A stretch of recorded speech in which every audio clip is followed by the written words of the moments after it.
போற்றி போற்றி. அரைசனே அன்பற்கடியேனுடைய அப்பமே ஆவியோடு ஆக்கை புரைபுரி கணிய புகுந்து நென்றுருக்கி பொய்யுள் கடைந்த மேச்சுடரே திரைபுறாவன்னும் அமுதத்தென்கடலே திருப்பெருந்துறை உரை சிவனே உரை உணர்வு இறந்து நின்ற உணர்வதோர் உணர்வே யான் உன்னை உரைக்குமாறு உணர்த்தே. வேத நெறிதலை தூங்க மிகு சைவத்துறை விளங்க பூதப் பரம்பரை பொழிய புனிதவாய் மலர்ந்தழுத சீதவளர் வயற் புகழி துர்ஞான சம்பந்த பாதமலர் தலை கொண்டு திருத்தொண்டு பரவுவாம்.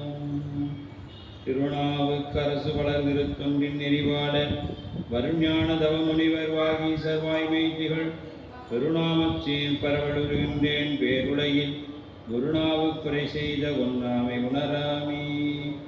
நேசம் நிறைந்த உள்ளத்தார் நீளம் நிறைந்த மணிகண்டத்து ஈசன் அடியார் பெருமையினை எல்லா ஆவியும் தொலையெடுத்து தேசம் உய்ய திருத்தொண்டர் தொகை முன்பணித்த திருவாளன் வாசமலர் நண்களல் வணங்க வந்த பிறப்பை வணங்குவாம்.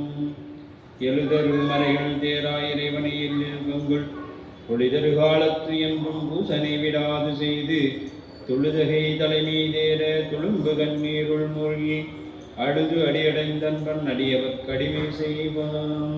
தூக்கு சீர்வரவு திருத்தொண்டர் தொகை விரிய வாக்கினால் சொல்ல வல்லவிரான் எங்கள் வாக்கிய பயனாம் பதிகுன்றைவாள் செய்குளாரடி சென்னி இருத்துவாம். ஈராண்டில் சிவஞானம் பெற்று எந்த மெய்கண்டார் இணைத்தாள் போற்றி நாராண்ட வல்லடியாறு கருள் புரிந்த உளுந்தினற்றால் போற்றி நீராண்ட கடந்தை நகர் மறைஞான சம்பந்த நிழற்றாள் போற்றி சீராண்ட தில்லை நகர் உமாவதியார் செம்பதும திருத்தாள் போற்றி போற்றி. அங்கனங்கைலை காக்கும் அகம்படி துறைமை கொண்டு நம் குரு மரபிற்கெல்லாம் குருநாதனாகி பங்கயம் துளவம் நாரும்பேத்திர படை பொருத்த செங்கயம் பெருமாள் நந்தி சீரடி கமலம் போற்றி. கைலாய பரம்பரை சிவஞான போத நெறி காட்டும் பெண்ணை பயில்வாய்மை மெய்கண்டான் சந்ததிக்கோர் மெய்ஞான வாணுவாகி குயிலாரும் புனில் திருவாவடுதிரைவாள் குரு நம சிவாய தேவன் சைலாதி மரபுடையோன் திருமரபு நீடூடிதலைக்காதும். திருச்சிற்றம்பலம். இல்லாமல்ல இறைவனுடைய பேருள் கருணையும் குருவருளும் முன்னின்றல் செய்ய குன்றை பதிவால் தெய்வ சிறுக்களார் பெருமானார் அருளிச் செய்யப்பட்ட பெரிய புராணம் என்னும் திருத்தொண்டர் புராணத்தை தொடர்ந்து சிந்திக்கவும் வழிபாடு செய்வதற்கும் நமக்கு வாய்ப்பு கிடைத்துள்ளது. அவ்வகையிலே அருள் தரும் தேவகிரி அம்மை உடனாகிய அருள்மிகு நஞ்சுண்டேஸ்வர பெருமான் திருவடித்தாமரையில் மனமுடிமைகளாலே போற்றி வணங்கியும் அருட்குருநாதர் திருவடிகளை முக்கரணங்களாலே பணிந்தும் அடியேனையும் இந்நன்னெறிக்கண் ஆற்றுப்படுத்திய ஆசிரியர் பெருமானார் திருவடிகளை முக்கரணங்களாலே பணிந்தும் இங்கு எழுந்தல் இருக்கக்கூடிய அடியார்கள் மக்களின் திருவடிகளை வணங்கியும் வகுப்பினை சிந்திக்க முற்படுகின்றோம். திருச்சிற்றம்பலம். பெருமானுடைய பேரருள் கருணையினாலே இதுகாலும் திருத்தொண்டர் புராணம் என்னும் பெரிய புராணத்திலே தாண்டக சதுரர் எம்பிரான் திருநாவுக்கரசு பெருந்தகையுடைய புராணத்தை தொடர்ந்து சிந்தித்து வருகின்றோம்.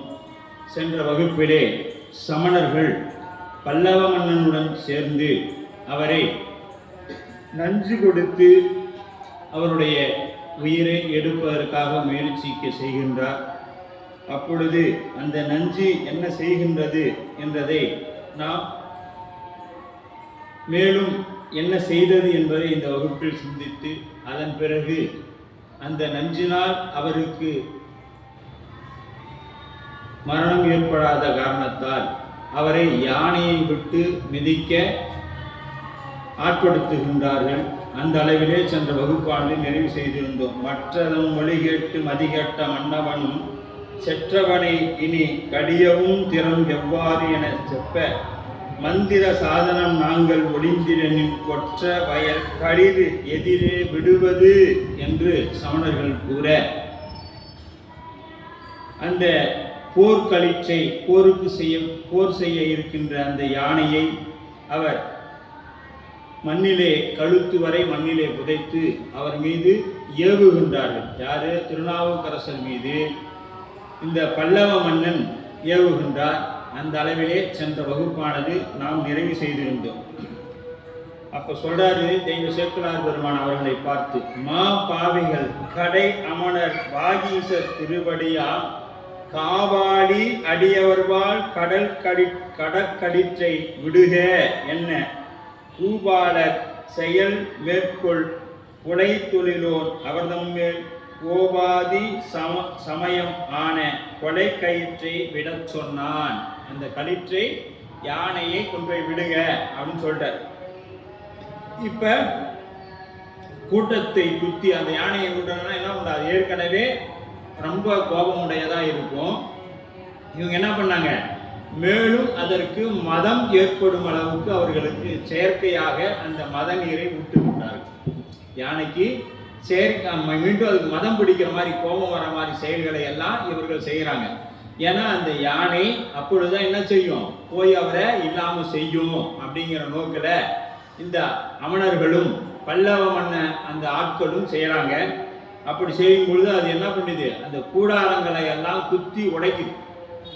கூடத்தை குத்தி ஒரு குன்றம் என புறப்பட்டது. அப்படியே அங்கே என்ன பண்ணுது? ஒரு மலை மாதிரி, குன்றம்னா மலை, அப்படியே மலையே நகர்ந்து வருவது போல வருது. அப்படி வர்றது மட்டுமல்லாது என்ன பண்ணுது? கொம்புகளால் அப்படியே குத்தி எல்லாம் பிளக்குது. ரெண்டா பிளந்து போடுது. அந்த தந்தத்தினால குத்தி ரெண்டா எல்லாத்தையும் பிளந்து போடுது அப்படியே. அப்ப அந்த மாடங்கள் மறித்திட, அந்த மாடங்கள்லாம் மறைச்சு போற அளவுக்கு என்ன ஆகுது? அங்க புழுதிகள் கிளம்பி அப்படியே வருது. அது மட்டும் அல்லாது ரொம்ப வேகமா நடப்பதனால அந்த நிலம் என்ன ஆகுது? பூமியே அதிருது. வேடம் பரிக்கார தலை இடறி கடகளிற்றின் வேடத்தால் வரும் குற்றின் மிக்கதோர் விரவேளம் அப்படின்ற அந்த அளவில் சென்ற வகுப்பானது நிறைவு செய்யப்பட்டிருந்தது. பாச தொடை நிகழ தொடர்பறிய தரிமுறிய மீ சுற்றிய பறவை குழாங்கருவ துணி விலக ஊசல் கரம் எதிர் சுற்றிட உறவிப்பறி உளர வாசக்கட மழை முற்பட மதவெப்பு எதிர்வருமாள். அப்படி என்ன பண்றீங்க? பாசத்தொடை நிகழ. பாசம்னா என்னங்க? கயிறு. பாசத்தொடைனா கயிறு. அதெல்லாம் என்னது? அந்த கட்டப்பட்டிருந்த காடு யானையின் காலில் கட்டியிருந்தது, கழுத்தில் கட்டியிருந்தது, முதுகில் கட்டியிருந்தது. இதெல்லாம் என்னது? அது பிச்சுக்கிட்டு அப்படியே வருது. வரும் தொடை பாசம்ங்கிறது கயிறு. அதனாலதான் யமன் என்னத்தை போட்டு பிடிக்கிறான்? நமக்கு கயிற்றை போட்டு பிடிக்கிறான். அது நாம ரெண்டையும் சேர்த்து என்னன்னு சொல்றோம்? பாச கயிறுன்னு சொல்றோம். பாசம் என்பது கயிறு தான். கயிறுனாலும் கயிறு தான். இது எப்படி இருக்குதுன்னா, மையத்துல நடுவில் உட்கார்ந்து இருக்கிறார்ல அவரை பாருங்க அப்படின்னு சொல்ற மாதிரி இது பாசம் என்பதும் அந்த கயிறு என்பது ஒண்ணுதான். அதனால பாச தொடை நிகழ தொடர்பறிய. இப்ப தொடர்புனா எதுங்க? கட்டி வைத்திருக்கக்கூடிய அந்த இதெல்லாம் கலந்து போக முறிய மீ சுற்றிய பறவை குழாம் பெருவ துணி விலக. அப்படியே பறவைகள்லாம் என்ன ஆகுதுங்க? இந்த யானை புறப்பட்ட மாத்திரத்துல அதுக்கெல்லாம் வட்டமடித்து கொண்டு இருக்குது. ஏன்? இந்த யானை போனா நிறைய பேர்த்த கொல்லும், நம்ம சாப்பிடலாம் அப்படின்னு சொல்லி அந்த பறவைகள்லாம் என்ன ஆகுதுங்க? வட்டம் அடித்து கொண்டு இருக்குது வான்ல. ஊசல் கரம் எதிர் சுற்றிட. ஊசல் கரம்னா தும்பிக்கை. இருகை யானையை மாணிக்கவாசகர் பிறந்தகை சொல்லியிருப்பார். இந்த நமக்கு 2 கை இருக்குது, அதற்கு ஒரு கை தும்பிக்கை தான். இருகை யானையை ஒத்திருந்தேன் உள்ள பப்பத்து அப்படின்னு சொல்லி மாணிக்கவாசகர் சொல்லுவார். அந்த கரம். அப்ப அந்த ஊசல் கரம் எதிர் சுற்றிட முறவி பறி உளர வாசக்கட மலை உட்பட மதவெற்பு எதிர் வருமாள். அந்த மதம் பிடித்த யானை இப்ப என்ன பண்ணுதுங்க? அப்படியே நாவுக்கரசுக்கு பெருந்தகைக்கு முன்னாடி வருது. நாவுக்கரசரை கழுத்தளவு மணல்ல என்ன பண்ணியிருக்காங்க? மூடி வைத்திருக்காங்க. கழுத்தளவு மணல்ல அப்படியே மூடி வைத்திருக்காங்க. இடி உற்று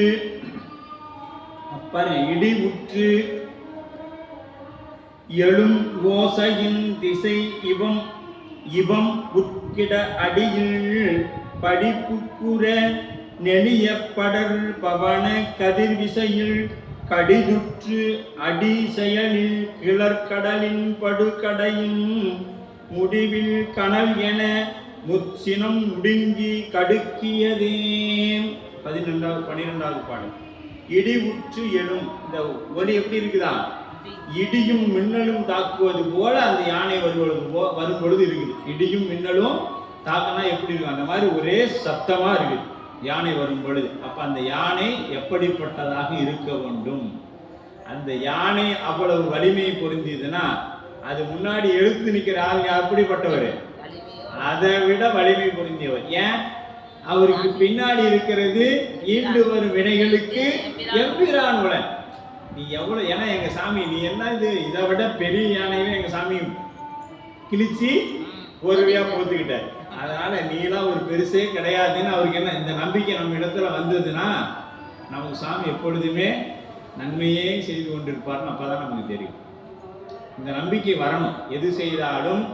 ஏன்னா அவர் என்ன சொல்றாரு? ஈண்டு வரும் வினைகளுக்கு எம்பிரான் உலர். இந்த 4 தண்டம் அவங்களுக்கு கொடுக்குறாங்க. நாவுக்கரசு பெருந்தகைக்கு பல்லவ மன்னன் 4 முறையா தண்டிக்கிறான். அந்த 4லையுமே அவர் ஒரே சொல் என்ன சொல்றாரு? ஈண்டு வரும் வினைகளுக்கு எம்பிரான் உலர். ஈசன் அடியார்களுக்கு நாதன் அடியாருக்கு இப்படிங்கிற சொல் எல்லாமே அஞ்சுவது யாதொன்றுமில்லை அஞ்ச வருவதும் இல்லை. இதில் சொல்லணும். இப்படி ஒவ்வொன்றிலையுமே அவர் என்ன சொல்றாரு? பாரதியார் சொன்னார் இல்லையா? அச்சமில்லை அச்சமில்லை அச்சம் என்பதில்லையே, உச்சி மீது வானிருந்து வீடுகின்ற போதிலும் அச்சமில்லை அச்சமில்லை அச்சம் என்பதில்லையே. ஏன் அப்படின்னா அப்போ நம்ம சுதந்திர போராட்டத்துக்காக போராடுவதற்கு ஒவ்வொருத்தரும் அச்சப்பட்டாங்க. அவர்களை ஊக்குவிக்கும் முகத்தானாக பாரதியார் அந்த கவிதையை கொடுக்குறாங்க.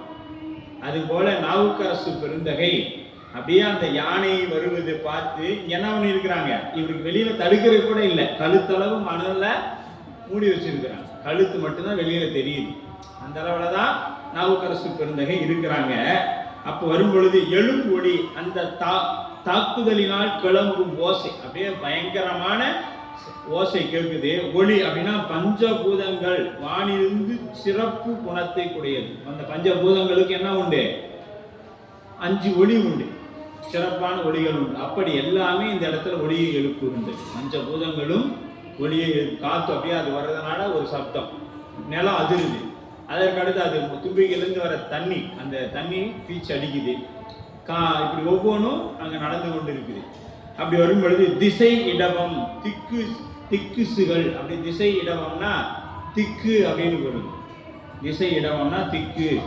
உட்குதல் அப்படின்னா அஞ்சுதல். திசை இடவம் அஞ்சுதல். அடிற்று புக்கு உரப்படிகளிற. யானை வேகமாக செல்லும் பொழுது காற்றுவடு நிலத்தில் அழுந்துதல் குறிப்பிடது. அடி புக்கு அப்படின்னா அந்த யானை நடக்கும் பொழுது என்ன ஆகும்? கால் சுவடுகள் இருக்கும். அதே மாதிரி யானை நடந்தாலே நாம் என்ன பண்ணணும்? ஓடணும்.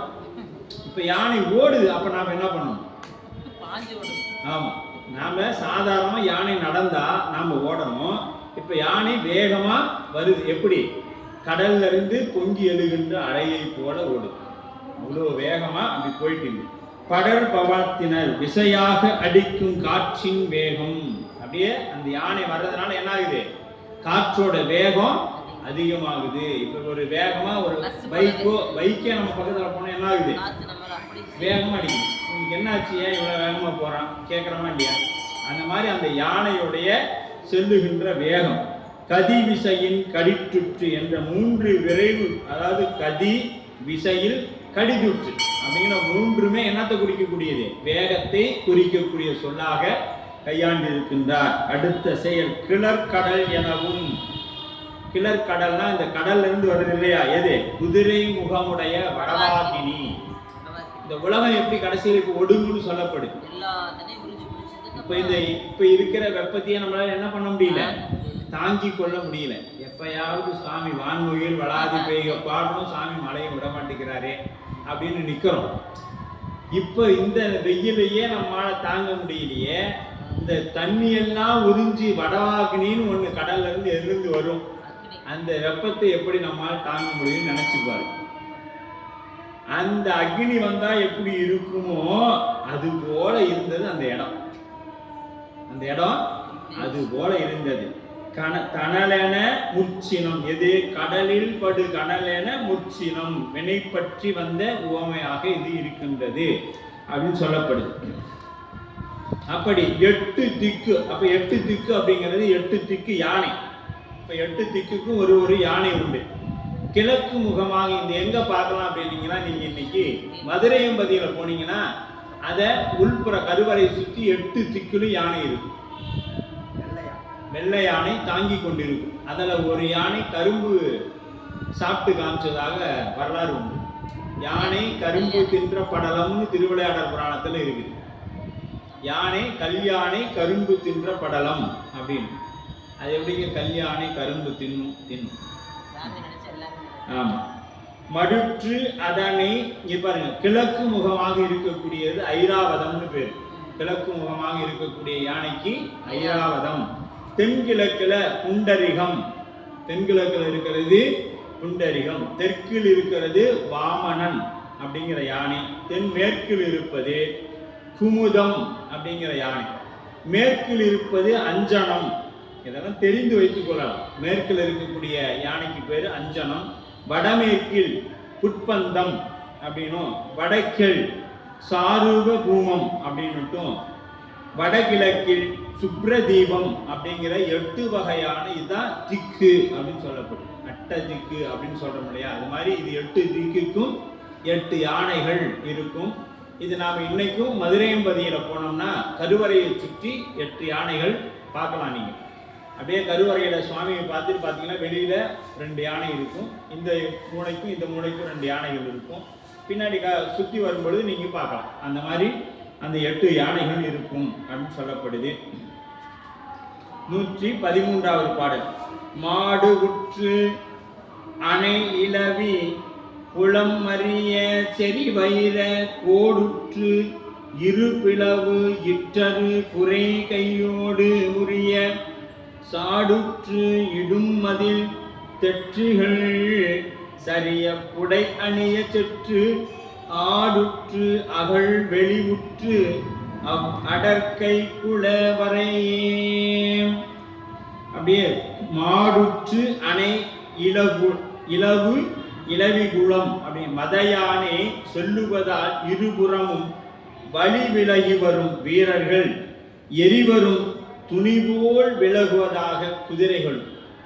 துணிபோல் அப்படியே அந்த காத்து வேகமா அடிச்சா விலகும் இல்லையா துணி, அது போல அங்க இருக்கிறவங்க என்ன பண்ணிட்டாங்க, இருபுறமும் அப்படியே விலகி நிற்கிறாங்க.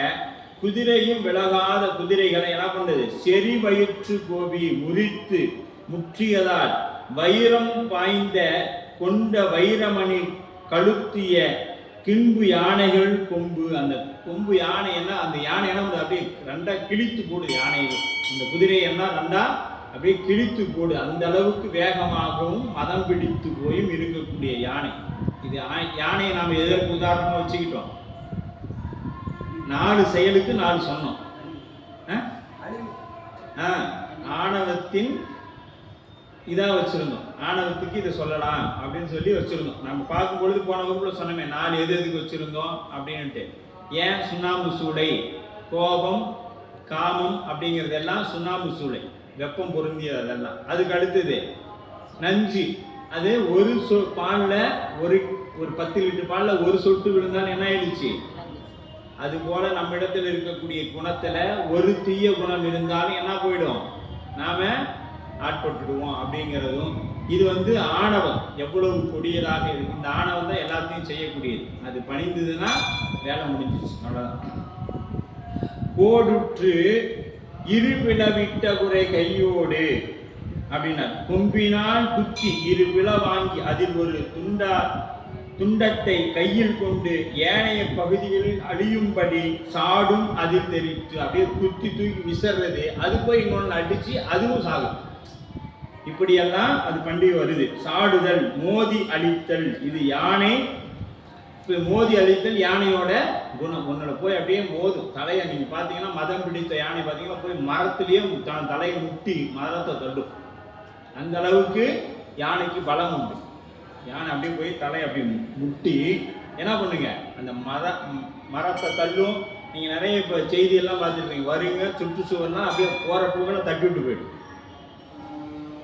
செய்தியெல்லாம் நீங்கள் பார்க்கலாம் அந்த மாதிரி. அப்போ சாடுதல் மோதி அழித்தல், இது யானை மதிலையும் திணையையும் அழித்த வகையாக கொண்டதான் கொண்டு வரும். இப்படி இதெல்லாம் பண்ணும். தெற்றி அப்படின்னா திண்ணை அப்படின்னு பேருங்க. புடை அணி மதிலும் தெழுக்கலுற்ற அழகு செய்வாய் பக்கங்களாய் அமைய அமைப்புகள். ரெண்டு பக்கமும் அப்படியே என்ன பண்ணுங்க, புடை அணி அப்படின்னா ரெண்டு பக்கமும் இருக்கக்கூடியது. ஆடு உற்று ஆடுதலை செய்து கை குளவரை கையை உடைய மலை போன்ற உருவம். கை குளவரை அப்படின்னா கைகளை உடைய மலை போன்ற உருவகம் கைமலை என்பார். மலைக்கு கைமலை தான் எப்படி இருக்கும் அந்த மாதிரி இருக்குது இந்த யானை வர்றது அப்படின்னு சொல்றாங்க. 114 பாருங்க. பாவக்கொடுவினை முற்றிய படிற்றாடு கொடியோன் நாவுக்கு அரசு எதிர் முறை கொடு நனிகி கருவறை போல் ஏவி வெறுப்பொருளை கரியினை உய்த்திட வெருளார் செவி திகழ்பவர் பொற்கலை தெரிவு உற்றனர் பெரியோர். இப்ப யார சொல்றாரு? நாவுக்கரசு பெருந்தகையை பெரியோர் அப்படின்னு சொல்றாரு. பாவ கொடுவினை முற்றிய, தாம் இதுவரை செய்து வந்த வஞ்சனை, பொய், கொலை, துரோகம் முதலிய பாவமுடைய கொடுவினைகள். இவங்க செய்தது யாருங்க? சமணர்கள். முதல்ல செய்த பொழுதே அவர்களுக்கு தெரிஞ்சிருக்கணும் இவரை நம்மளால எதுவும் செய்ய முடியாது அப்படின்னு. இது எப்ப தெரியும்னா, திருவருள் நம்ம கூட்டி வச்சதுன்னா 1-2 அடி வாங்கக்கூடிய நம்மளால எதுவும் முடியாது, சாமி தான் நமக்கு எல்லாமே அப்படின்னு வரும். ஆணவம் தலைக்கு ஏறிடுச்சுன்னா அதை பார்த்துக்கலாம் விடு. ஏன்னா சூரனை முருகப்பெருமான் என்ன பண்றாரு?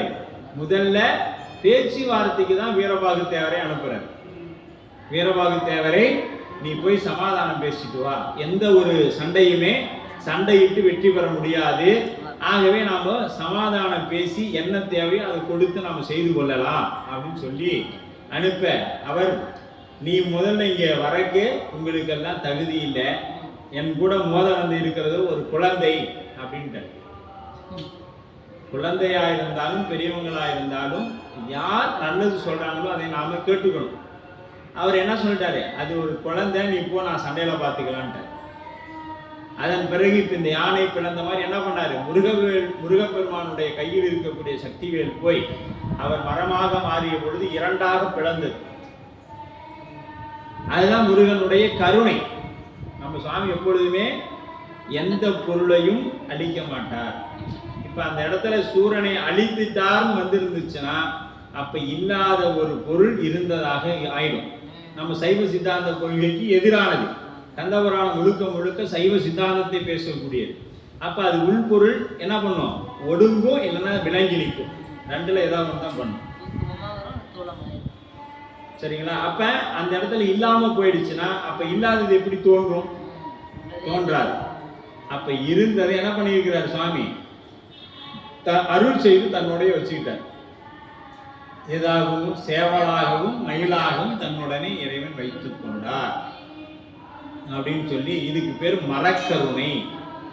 இறைவனுடைய மரக்கருணை. அறக்கருணை என்பது சாமி எந்த ஒரு இதுவுமே கொடுக்காம, சிரமங்களும் கொடுக்காம ஆட்கொள்றது. திருஞான சம்பந்தர் கொடுத்த மாதிரி நமக்கு கூட சாமியெல்லாம் அப்படி அறக்கருணை செய்தார்னு இல்ல, நமக்கெல்லாம் கூட சாமி அறக்கருணை செய்தார்னு தான் சொல்லணும். நமக்கெல்லாம் மரக்கருணை கொடுத்தா நம்ம சாமியாவது ஒண்ணாது. இப்ப ஒரு யானை வருது, சாதாரண இப்ப நாம இங்க வழிபாடு பண்ணிட்டு கூட ஒரு சத்தம் போட்டா திரும்பி பாக்குற நாம, யானை வரும் பொழுது அது வரட்டும்னு சொல்லி சுண்ணவெண் சந்தன சாந்துன்னு பாடிட்டா இருப்போம். என்ன இப்ப ஒண்ணு இல்லைங்க, தனியா உங்க நிக்க வச்சிடலாம், ஒருத்தனை அடிக்க விடலாம். இவன் போய் அவனை அடிக்க போறான், அவனை அடிக்க ஆள் அனுப்புறேன்னு சொல்லிருக்கோம். அவன் அடிக்கவே விட தேவையில்லை. தனியா எங்கேயாவது போறமான்னு பாருங்க, எங்கேயும் போக மாட்டேன். அப்ப அடிக்க ஆள் வந்தாவே நமக்கு சாமி காப்பாத்துவாருங்கிற எண்ணம் நம்ம இடத்துல வரமாட்டேங்குது. நம்ம இடத்துல வரமாட்டேங்குது. ஏன்னா நாம் இன்னும் இறைவனை முழுக்க நம்பல. நம்பி இருந்தோம்னா என்ன பண்ணிருப்போம்? நீ யாரை வேணாலும் அனுப்பு, எங்க ஸ்பீக்கரு செல்லு போயிருக்கோம் நினைக்கிறேன். நம்ம அதை எடுத்துருவோம். லைட் எடுத்துருவோம்.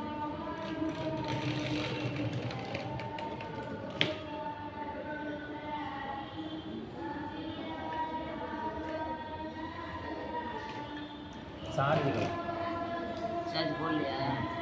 அது போய் எடுத்துருவாங்க கடையில். சார்ஜ் இல்லைங்க. அப்ப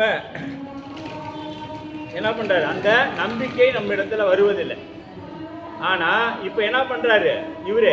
அப்படியே அங்க யானை வந்து கொண்டிருக்கு. இது கண்ணு முன்னாடி தான் எல்லாமே நடக்குது. கண்ணு முன்னாடி அனைவரும் பார்க்க இது நடந்து கொண்டிருக்கு. ஏன்னா பல்லவன் என்ன பண்றான்? அப்பதான் இவர்களுக்கு என்ன செய்யறோம்னு தெரியும். பயப்படுவாங்க மற்றவங்க. அரசர்கள் ஏன் அந்த மாதிரி தண்டனைகள் நிறைவேற்றினாங்கன்னா, மற்றவர்கள் அது போல செய்வதற்கு பயப்படுவாங்க அப்படிங்கிறதுக்காக அது செய்யறாங்க. அப்பொழுது இவர் என்ன பண்றாருங்க? அங்க அப்படியே பார்த்துக்கிட்டு இறைவனை நினைத்து, ஏன்னா கை வந்து உள்ளார இருக்குது, இது வரைக்கும் மூடிட்டாங்க, கை உள்ளார இருக்குது. அப்படியே பார்த்துக்கிட்டு அந்த முகம் எப்படி இருக்குதுங்க? சிரித்தது போல இருக்கு. ஆமா, சிரித்த போல இருக்கு. ஆனா நமக்கு எப்படி இருக்குது? நாம பார்த்தோம்னா அப்படியே ஒரு சின்ன பிரச்சனை வீட்டில் வந்துருச்சுனாவே பார்த்தோம்னா அப்படியே சோகமாயிடும். நம்மளை பார்த்த உடனே கேட்கணும் அவங்க, ஏன்னாப்பா உனக்கு பிரச்சனையா அப்படின்னு கேட்குற அளவில் தான் நம்மளோட முகம் மாறி போயிடும். ஏன்னா நாம் இறைவனை இன்னும் முழுதாக நம்பாதவர்கள். இறைவனை முழுதாக நம்பினா என்ன ஆகும்? எப்பொழுதும் வளர்ந்த முகமாக சிரித்து கொண்டே இருக்கும் அப்படின்னு சொல்லப்படுது. அப்போ அந்த பவம், இந்த பவ கொடு வினைகள், பவமுடைய கொடு வினைகள் எல்லாம் ஒன்று சேர்ந்து கூடி வருவது போல முதிரும்படியாக. இப்போ வினை ஒன்று ரெண்டு இல்லை, எல்லா வினையும் ஒன்று சேர்ந்து வந்து அப்படியே அப்பர் சுவாமி முன்னாடி வருதாமா. வினைகள் எல்லாம் ஒன்று கூடி அப்படியே வருது. முற்றிய அப்படின்னா செய்ய என்னும் வாய்ப்பாட்டு வினையை உய்ந்திட என்று கூட்டி முடிக்க முற்றியதை அப்படின்றார். முற்றியதை அப்படின்னு சொல்லிட்டாங்க.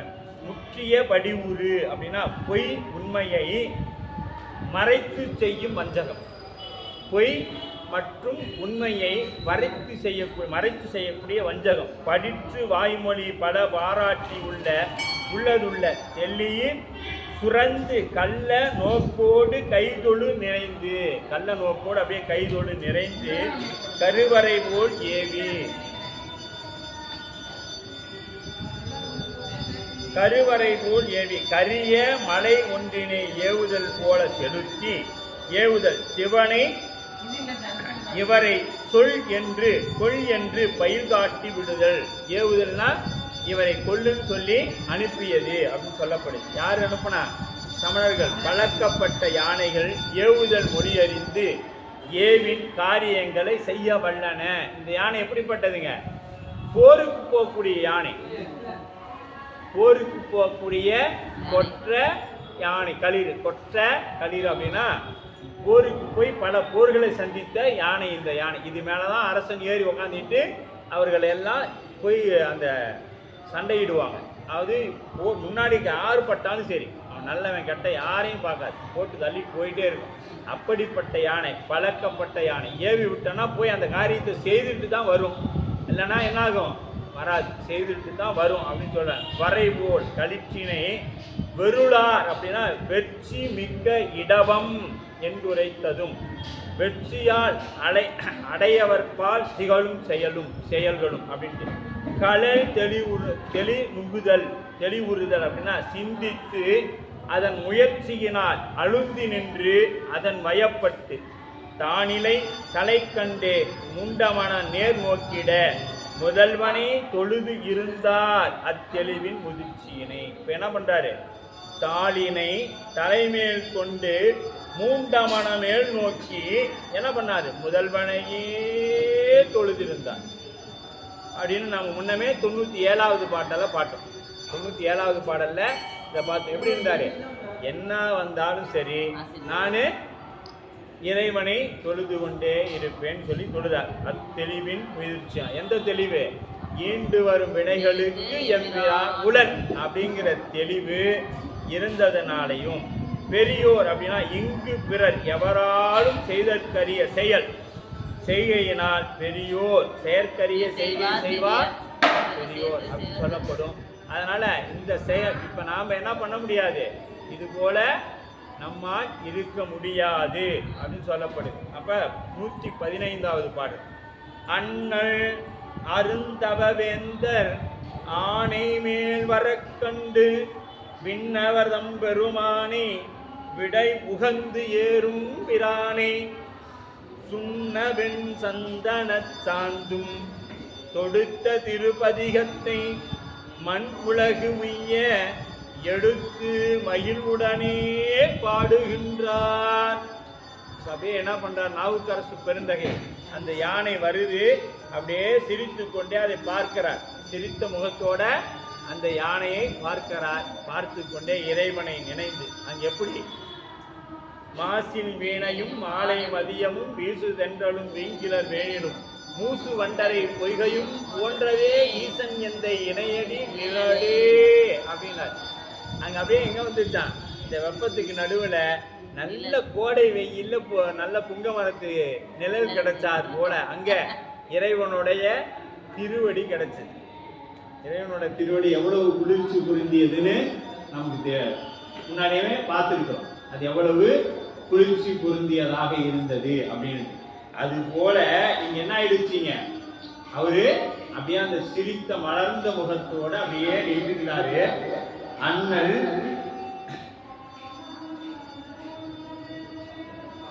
அண்ணல் அருந்தவ வேந்தர்.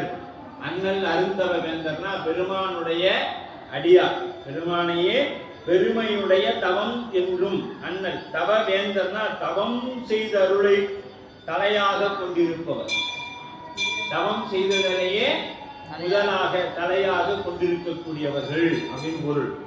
அப்படி விண்ணவர் தம்பெருமானே, இவர் யாருங்க, வானவர்கள் வானிடத்தவரும் மண்மேல் வந்து அறந்தனை அச்சிப்பர். அப்படிப்பட்டவர் விண்ணவரும் பெருமானை. இன்று விண்ணவர் என்பது உலகிற்கு காணும்படியாக புல் விலங்கு முதலிய ஒவ்வொன்றிற்கும் அதன் செயலை, ஒவ்வொன்றுக்கும் அதோட செயலை விளைவிப்பதற்கு தெய்வமாகிய மந்திர தலைவர்களை குறிக்கும். ஒரு தெய்வத்துக்கு என்ன இருக்குதுங்க, ஒரு மந்திரம் இருக்கு. அந்த மந்திரத்துக்கு கட்டுப்பட்டதுதான் அந்த சிறு தெய்வங்கள் எல்லாம். அதனாலதான் அந்த தெய்வங்களை கூட நம்ம என்ன பண்றாங்க, ஏவி விட்டாங்க அப்படின்னு சொல்றோம் இல்லையா. அது போல சிறு தெய்வங்களுக்கு அது ஒரு மந்திரத்துக்குள்ள கட்டுப்பட்டு நிற்கும். நம்ம இறைவன் எப்படிப்பட்டவர், பெரும் தெய்வம். நம்ம இறைவன் தேவாதி தேவன் தம்பெருமான் என்றது அந்தந்த அதிதெய்வமான மந்திரம் இடமாக நின்று பயன் கொடுப்பதாகிய சிவசக்தியை குறிக்கக்கூடியது. அந்தந்த மந்திரங்களுக்கு இடமா இருந்து செய்யக்கூடிய அந்த தெய்வங்களுக்கு துணை சிவசக்தியை குறித்த கருடாசன தீவிடம் போற்றான் அப்படின்னு சிவஞான சித்தியார் 9வது பாடல்ல சொல்லும். இந்த கருட மந்திரத்தை உபதேசம் செய்தவன், நாம் இதை பலமுறை பார்த்துருக்கோம். கருட மந்திரம் உபதேசம் செய்தவன் பாம்பு தீண்டியவனிடத்துல போய் அந்த மந்திரத்தை சொன்னால் அவனுக்கு விஷம் முறியும். அது எப்படின்னு சொன்னீங்கன்னா, அந்த மந்திரம் உச்சாரணம் பண்ணி பண்ணி பண்ணி இவனிடத்துல என்ன வந்துடும்னா கருடனோட ஆற்றல் அவனுக்கு கிடைக்கும்.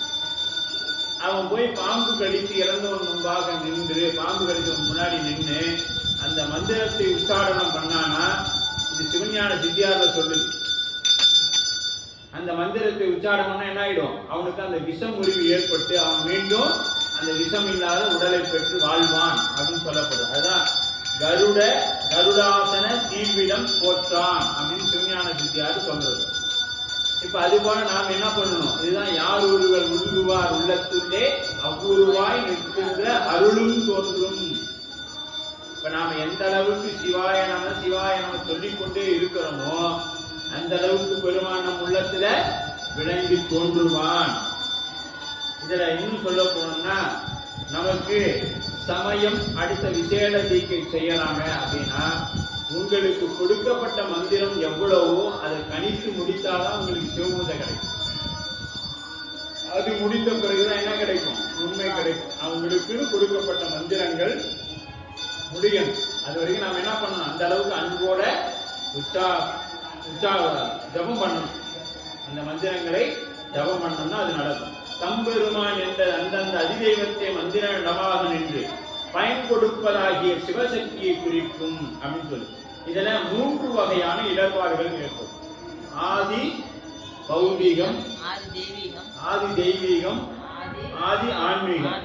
ஆதி பௌதிகம்னா என்னன்னா பிற உயிர்களால் ஏற்படும் பஞ்சபூதங்களால் ஏற்படக்கூடிய துன்பங்கள், அதற்கு ஆதி பௌதீகம் என்று பெயர். ஆதி தெய்வீகம் அப்படின்னு பெயர். இது எப்படின்னா இயற்கை, அதாவது சிறு தெய்வங்களால் ஏற்படக்கூடிய இடர்பாடு. அதனால தான் நம்ம சிவபூஜை செய்வதற்கு முன்பாக என்ன பண்ணணும்? சிறு தெய்வ வழிபாடு செய்யணும், சுத்தி பண்ணணும். அங்கன்யாசம், கரன்யாசம் சொல்லப்படக்கூடிய பூத சுத்தி, திரவிய சுத்தி, ஆத்ம சுத்தி, லிங்க சுத்தி இதெல்லாம் செய்தோம்னா தான் பாருங்க. ஏன் இப்ப நாம ஒரு பொருளை தொட்டா நம்ம போய் ஒரு பொருளை தொடக்கூடாது? கோயிலுக்குள்ள வரோம், ஏன் திருமணியை தொடக்கூடாதுன்னு சொல்றாங்க. நம்ம சொன்ன உடனே கோபம் எவ்வளவு வருது. நாம அங்கிருந்து வரக்குள்ள எவ்வளவு சுத்தமா வரோம், வீட்டுல குளிச்சுட்டு தான் வரோம். வரக்குள்ள அந்த பஞ்சபூதத்துல வர காற்றினால் வரக்கூடிய தீயவை உள்ளார வரும் பொழுது நம்ம கை சும்மாவா இருக்குது, வந்த உடனே தலையை சொரியுது, காதுக்குள்ள விட்டு தண்ணி பூந்துச்சு குடையுது, அப்புறம் மூக்கில இழுத்து போடுது. இத்தனையும் சொல்லிட்டு வந்து நேரா சாமிக்கு தொட்டோம்னா அதோட ஆற்றல் எப்படி இருக்கும்? அப்ப இதெல்லாம் நீங்க ஒரு கும்பாபிஷேகம், அதுதான் ஒரு கும்பாபிஷேகம் ஏன் போகணும்னா உட்காந்து பார்க்கணும். அது என்ன பண்றாங்க, ஒரு தீபாவளி காமிப்பாங்க, அடுத்து என்ன பண்ணுவாங்க, அடுத்து பக்கத்துலேயே தண்ணி வச்சிருப்பாங்க. தண்ணியை வச்சு கையை சுத்தம் பண்ணிட்டு தான் அடுத்தது என்ன பண்ணுவாங்க. இப்போ அவங்க வேற எதுவுமே செய்யல, தீபம் தான் காமிச்சாங்க. அடுத்த தீபம் காண்பிக்கு முன்னாடி கையை சுத்தம் பண்றாங்க. ஏன்? நம்மை அறியாமல் நம்ம உடம்புல அந்த கை வேற எங்கேயோ பட்டிருக்கும், அல்லது வேற ஏதேனும் ஒரு பொருளை தொட்டிருக்கும்.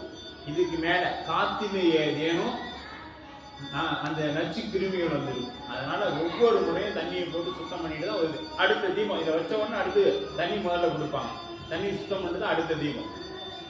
இப்படி ஒவ்வொரு இடத்துலையும் அப்ப எவ்வளவு சுத்தமாக இருந்தால், புறக்கரணங்கள் சுத்தமாக இருந்தால் தான் நம்ம இறைவனைய பூசை பண்ண முடியும்னா, இப்ப அகத்தலை வச்சு பூசை பண்ணணும்னா என்ன இருக்கணும்? அகத் தூய்மை இருக்கணும். அதான் புற தூய்மை நீரால் அமையும், அகத் தூய்மை வாய்மையால் அமையும். அப்படின்னா வாய்மைனா உண்மை. உண்மைனா எதுங்க? இறைவனை நினைப்பது உண்மை. பொய்யான இந்த உலக நினைவுகளிலிருந்து மெய்யான பெருமானை நினைப்பதுதான் உண்மை. அப்ப நாம புறத்தல வழிபாடு பண்றதுக்கே ஒரு முறையும் நீரினால தூய்மை பண்றோம்னா, அகத்தல பண்ணும் பொழுது எத்தனை சுத்தமா இருக்கணும் அந்த இடம். ஏன்னா ஏன் தூய்மை பண்ணி காமிக்கிறாங்க அப்படின்னா, இவ்வளவு சுத்தமாக இருந்தாதான் இறைவன் எழுந்தருள் செய்வான். அப்ப நம்ம உள்ளம் எவ்வளவு தூய்மையா இருந்தா இறைவன் அங்கே எழுந்தருள் செய்வார் அப்படின்னு நம்ம முடிவு பண்ணிக்க வேண்டியது. இப்ப நம்மளுடைய நிலை என்னங்கிறது அவரவர் விருப்பத்திற்கு விடுதலை. அதனால அதுக்கு அடுத்தது ஆதி ஆன்மீகம். இது என்னதுன்னா மனிதனால் ஏற்படக்கூடிய துன்பம். ஆதி ஆன்மீகங்கிறது மனிதர்களால் பிற உயிர்களால் ஏற்படக்கூடிய துன்பங்கள் இப்படி இருக்குது அப்படின்னு சொல்லப்படுது. ஏன்னா மாதவ சிவஞான முனிவர் இதை சொல்றாங்க. இது சொல்றது யாருங்க? சைவ சித்தாந்த கடல் மாதவ சிவஞான முனிவர். ஆமா, திருவாவடுதுறை சைவத்தின் குலதெய்வம் அப்படின்னு சொல்லப்படும். அவர் இதை நமக்கு குறிப்பிடுறார். இங்கு சிந்திக்கத்தக்க இங்கு மதையானை சினத்துடன் கொள்ளும்படி முன்னே வர அதனை வென்று தனிப்பிற்குரிய அதிதெய்வ மந்திர உருவத்தை தெளிவுற்ற பெரியோர், அதை தெளிவுற்ற பெரியோர் அத்தெய்வமாகிய விண்ணவர்களின் பெருமானை சிவனை நினைத்து கொள்ளுவது இயல்பு. என்ன பண்றாரு? அங்கிருந்து யானை வருது, இவர் சிவபெருமானை நினைத்து பாடுறார். விண்ணவர் தம்பெருமான் என்பது துன்பம் நீக்குதலையும். என்ன பண்ணுங்க? துன்பம் நீக்குதலை.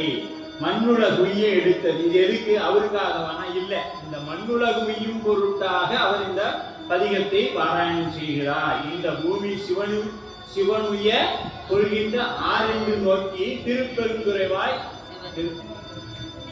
சிவபெருமான் மண்ணுலகுய வானுலகும் மண்ணுலகும் வாழ மறை வாழ பான்மை தரு செய்ய தமிழ்மிசை தமிழ் பார்மிசை விளங்க அப்படின்னு சொல்லுவார்.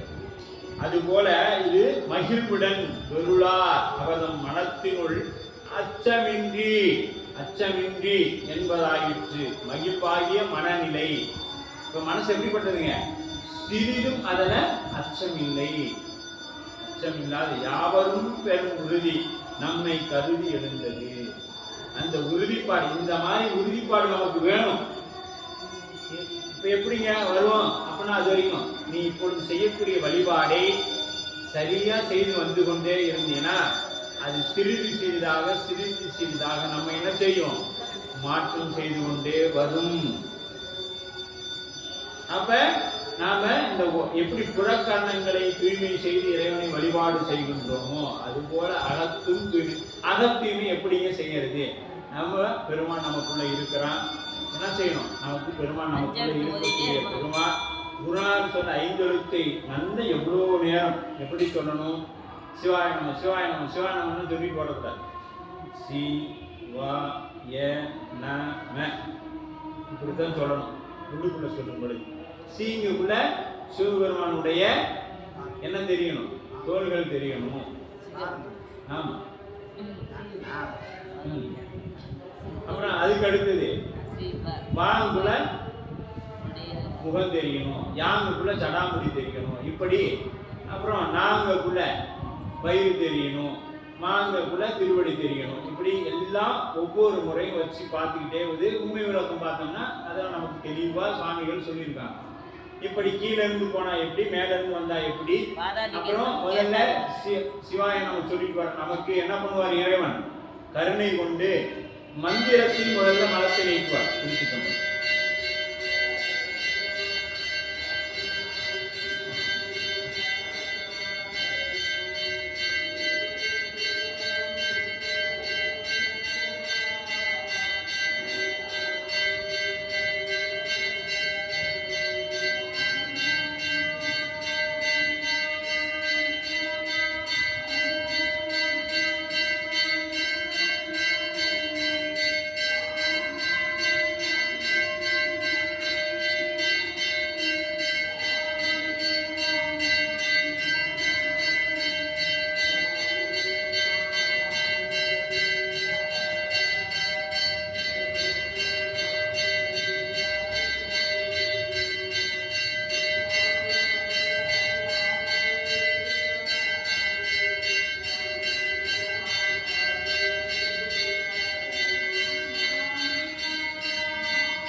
திருச்சிற்றம்பலம். இப்ப இது என்னது? அந்த உறுதியான மனப்பாடு நம்ம இடத்துல வேண்டும் அப்படிங்கிறதுக்கு தான் இதை நம்ம செக்குலா இருக்கிறவங்க நம்ம குறிப்பிடுறாங்க. படுகின்றாகிய படு அரைத்தார் எவரும் பாட்டுடன் கூட்டி முடித்த என்ன பண்றாரு? இந்த 5 பாடலும் பாருங்க, அதே பண்ணுல காந்தாரம் என்று சொல்லப்படக்கூடிய பண்ணுல அமைஞ்சிருக்கும். எப்படி இந்த பதிகம் பாடப்பட்டதோ அதே பண்ணலையே இதுவும் பாடப்பட்டிருக்கும் அப்படின்னு சொல்லப்படுது. சுண்ணவெண் அந்த பதிகத்தை பாருங்க, அது காந்தாரம் என்று சொல்லப்படும். சுண்ணவெண் சந்தன சாந்தும் சுடதிங்க சூளாமணியும் அப்படியே வரும் பாருங்க. அதே போல என்னாரு? அண்ணல் அருந்தவ வேந்த ஆணைதம் மேல்வர கண்டு அப்படியே அதே பண்ணலே என்ன பண்ணிருப்பாரு? சேக்குலார் பெருமான் அமைத்து அதான் கூற்றாயினவாறு கொல்லி பண்ண அதே 10 பாடல் அப்படியே ஏற்றிருந்தார். கூற்றாயினவாறு விளக்ககலிருங்க மாதிரியே என்ன பண்ணியிருந்தாரு? 10 பாடல்களையும் நமக்கு கொடுத்திருந்தார். நீற்றால் நிறைவாகிய மேனியுடனே நிறை அன்பு குரு சிந்தை நேசமிக அப்படிங்கிற அந்த 10 பாடலையும் நமக்கு அதை கொல்லி பண்ணல கொடுத்திருந்தாங்க. இங்க காந்தாரம் என்கின்ற பண்ணல இதை கொடுக்கிறார். சுண்ணவெண் சந்தன சாந்தும் சுடதிங்கள் சூடாமணியும் வண்ண உரிமையுடைய வளரும் பவள நிறமும் அண்ணல் அரண்முரண் ஏறு மகளம் அகல பலாய வரவும் இன்னன் கெடில புனரும் உடைய ஒருவரும் தமர்னா அஞ்சுவது ஒன்றும் இல்லை, அஞ்ச வருவதும் இல்லை, அஞ்சுவது யாதொன்றும் இல்லை. நான் அஞ்சறது எதுவும் இல்லை, இனி வரப்போறதுக்கும் நான் அஞ்ச போவதில்லை. ஏன்? இன்று வரும் வினைகளுக்கு என்கிறார். இதை மட்டும் பத்திரமா பிடிச்சிக்கிங்க. நாவுக்கரசர் புராணம் முடிவு வரைக்குமே இந்த மந்திரத்தை பத்திரமா பிடிச்சு கிடக்கும். இது மந்திரம். இன்று வரும் வினைகளுக்கு ஈசன் அடியார்களுக்கு இன்று வரும் வினை உளதோ ஈசன் அடியார்களுக்கு அப்படிங்கிறதும் நஞ்சும் அமுதமா நாதன் அடியார் அடியா வேண்டும். இப்ப இதுக்கு அடுத்து இன்னொரு மந்திரம் என்ன வேணும்? அஞ்சுவது யாரும் இல்லை, அஞ்ச வருவதும் இல்லை. இதையும் படிச்சுக்கணும். இப்பெல்லாம் பயம் வருதோ, எதிரிகளால தொல்லை வருதோ, அப்பெல்லாம் இது அஞ்சுவது யாரும் இல்லை, அஞ்ச வருவதும் இல்லை அப்படின்னு நிற்கணும். பாருங்க சுவாமி எப்படி எல்லாம் நமக்கு நாவுக்கரசர் வச்சு எதுக்காக? நமக்காக இறைவன் கொடுத்து இல்லாம கையில போயிட்டு இப்படி வந்தாரு. ஆளும் நாயகன் இருக்க மால் முடல் கொண்டு மீளே அப்படின்னு வந்தார். அப்ப விண்ணவரன் பெருமானே விடை உழந்து ஏறும் பிரானே. விடை யார் ஏறுவாங்க? விடை ஏறும் சாமி தான். விடை சிவபெருமானை தவிர வேற யாராலையும் ஏற முடியாது. ஏன்னா அது அறத்தை வடிவமாக கொண்டது விடை. அறத்தின் மீது வரக்கூடியவன் சிவபெருமான். மீது எல்லாம் அறமுடையவங்களானா இல்லை. அவர்கள் ஒரு மந்திரங்களுக்கு கட்டுப்பட்டவர்கள். சிவம் அறத்தையே வாகனமாக கொண்டுள்ளவர் சிவபெருமான். சிவபெருமான் அதனால தான் அவருக்கு விடையேறும் பெருமான். அதனால தான் விடை எப்படி இருக்குது? வெள்ளை விடையேன்னு இருக்குது. ஆமா, வெள்ளை விடையேன்னு இருக்குது. அந்த மாதிரி தூய்மையா இருந்தா நம்முடைய மனத்தில் என்ன பண்ணுவான்? இறைவன் இடமாக கொண்டு எழுந்தருள் செய்வான்.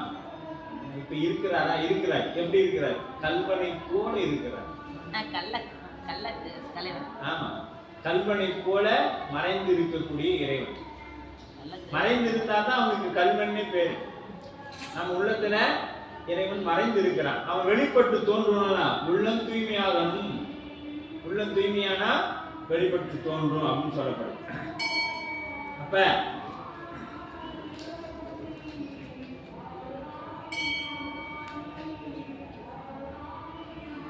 வஞ்சக சுண்ணவன் சன்ன தொடுத்த திருப்பதிகத்தை மண்ணுலகுய எடுத்து மகிழ்வுடனே பாடுகின்றார். அது என்ன பண்றார் சுவாமி? அப்படியே மகிழ்ச்சியோட பாடுறார். நம்ம மகிழ்ச்சியோட அப்படியே பாடிக்கொண்டு இருக்கிறார். மண்ணுலகுய அப்படின்ட்டு விட்ட அப்ப வஞ்சகர் விட்ட சினப்பூர் மதகற்களிச்சினை நோக்கி செஞ்சடை நீமுடி கூத்தல் தேவர்க்கும் தேவர் விழானா வெஞ்சுடர் மூவிலை சூழ வீரட்டம் தம் அடியோம் நாம் அஞ்சுவது இல்லை என்று என்றே அருந்தமிழ் பாடி அறைந்தார். என்ன சொல்றாரு? விட்ட ஏவி விட்டாங்க. விட்டனா ஏவி விட்ட. எதை ஏவி விட்டாங்க? யானைய இவர் மேல் ஏவி விட்டாங்க. யாரு? பல்லவ மன்னன் ஏவி விட்டாரு. அப்ப சொல் ஒன்று ஏவி கொள் என்று ஏவி விட்ட களிற்றினை நோக்கி. இப்ப அந்த களிற்றை பார்த்து இவர் என்ன பண்றாரு? நாவுக்கரசர் அப்படியே சிரிச்ச முகத்தோட பாடிக்கொண்டிருக்கிறார். எது? சுண்ணவெண் சந்தன சார்ந்துள்ள பாடி அதில் ஒவ்வொரு பதிகத்திலையும் என்ன பண்றாருங்க? அஞ்சுவது யாது ஒன்றும் இல்லை, அஞ்ச வருவதும் இல்லை, எனக்கு எதை கண்டும் பயம் இல்லை அப்படின்னு எப்படி சொல்றாருன்னா, நமக்கு பின்னாடி ஒரு பெரிய ஆள் இருந்தா நம்ம என்ன சொல்லுவோம்? இன்னைக்கு ஒரு அரசியல் எடுத்துக்குவோம்.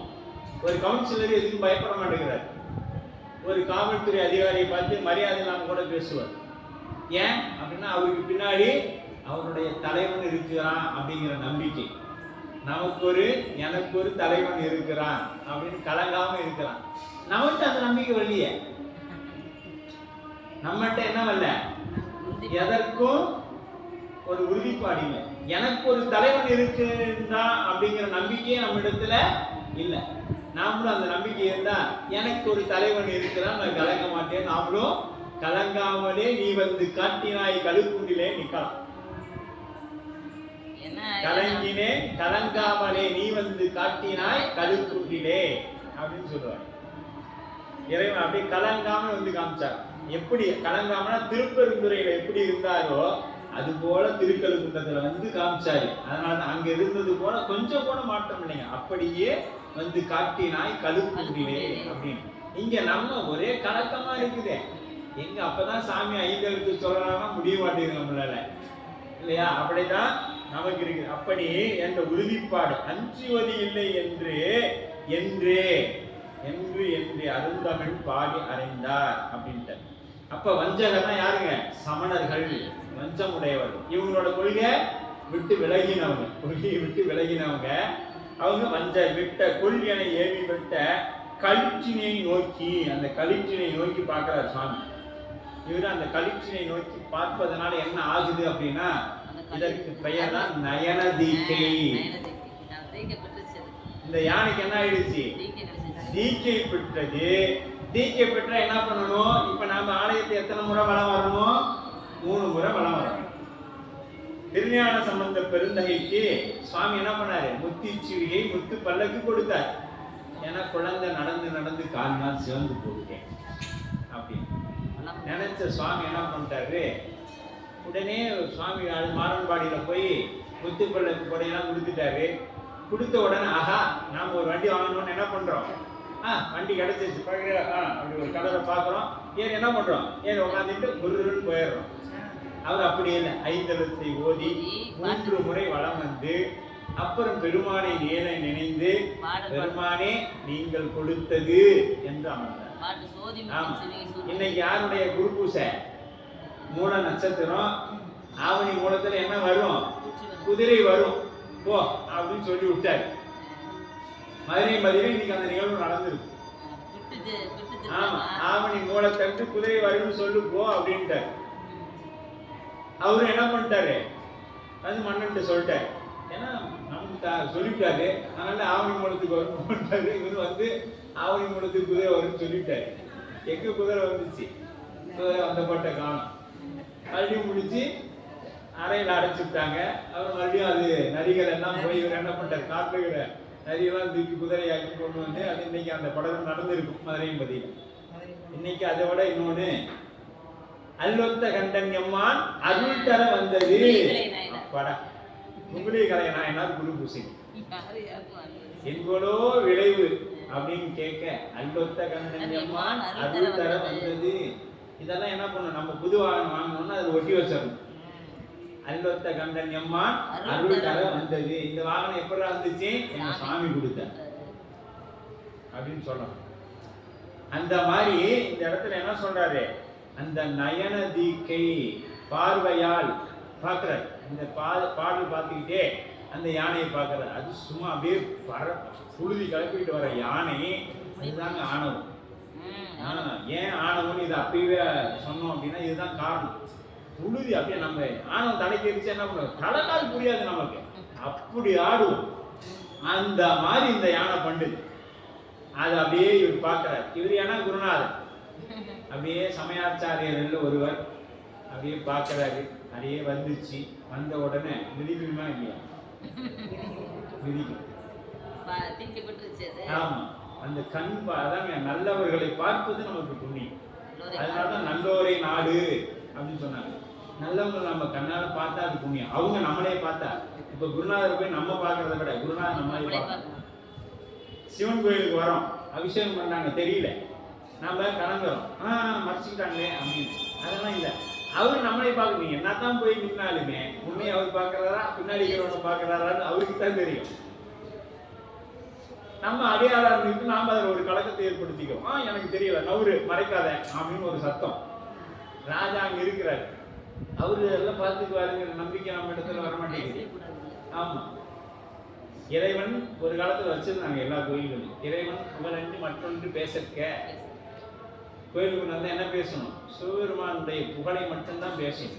நாம் இங்கே வந்து நம்மளுடைய புகழ், நான்லாம் எப்படி வாழ்ந்தேன்னு தெரியுமா, எங்கள் அப்பா எப்படி இருந்தான்னு தெரியுமா, நம்ம அப்படித்தானே பேசிட்டு இருந்தோம்.